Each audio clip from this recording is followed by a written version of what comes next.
Hello guys, welcome back to the channel মনের canvas বৃষ্টি লেখা। আজকে একটা রান্না করব চিকেন কষা।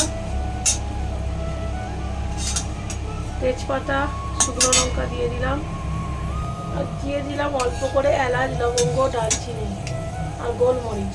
এবারে পেঁয়াজ কুচিগুলো দিয়ে দেবো। এর মধ্যে দিয়ে দিলাম লবণ আর চিনি। পেঁয়াজটা একদম লাল লাল করে ভাজবো, বেরেস্তা করে নেবো।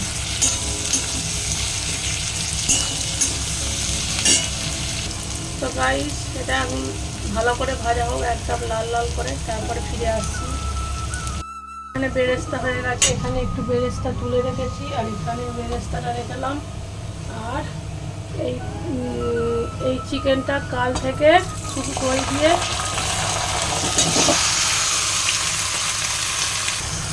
দই দিয়ে ম্যারিনেট করা আছে, আর কিছুই এর মধ্যে দিইনি। এবারে চিকেনটা দিয়ে দিলাম।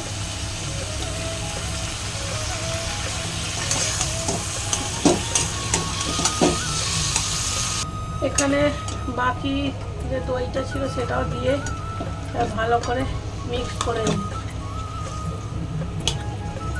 এখন কোনো আদা রসুন দিইনি, পরে তো আগে দই দিয়ে ভালো করে করে নিই। তারপর এরকম ব্যাপারটা এরকম হয়ে আছে। এবারে আদা রসুন আর বাকি সব মশলা দিই। এর মধ্যে আদা রসুন, হলুদ গুঁড়ো, জিরে গুঁড়ো, ধনে গুঁড়ো, লঙ্কা গুঁড়ো সব দিয়ে দিচ্ছি একসাথে। এবারে খালি নাড়বো, আর কোনো কাজ নেই। এটা কিন্তু দই থেকে জলটা বেরিয়েছে, আমি এখনো পর্যন্ত জল দিইনি। এখানে দিয়ে দিলেন চিকেন মশলা। এইবার আর কোনো কাজ নেই, এটাকে ভালো করে মিক্স করে নিয়ে আর উপর থেকে বেরেস্তাটা দিয়ে আর চাপা দিয়ে দেবো। আর কোনো মশলাই এর মধ্যে দেবো না।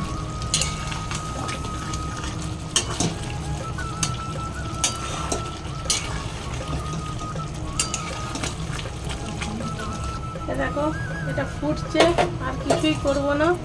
উপর থেকে বেরেস্তাটা দিয়ে আর দুটো কাঁচা লঙ্কা গোটা দিয়ে দিলাম, আর কাঁচা লঙ্কা দেবো গোটা দিয়ে আস্তে করে চাপা দিয়ে দেবো।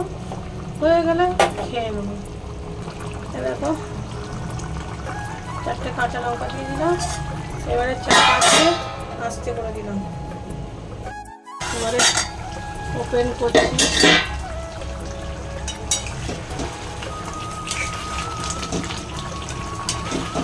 চিকেন আমার রেডি, দহি চিকেন রেডি।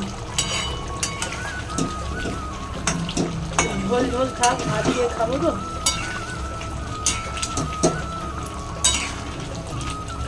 এবারে উপর থেকে একটু গরম মশলা ছড়িয়ে দেবো।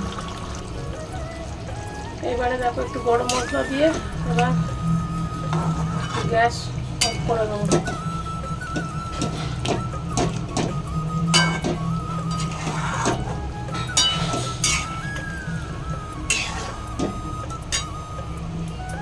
গ্যাস অফ করে দেবো এবার।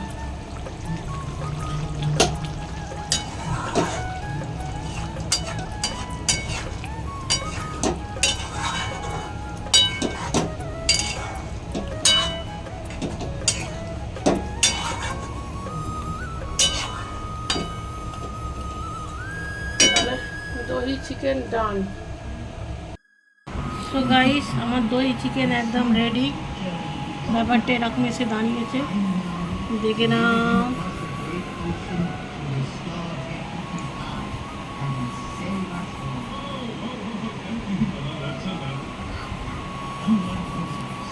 চলো ডান।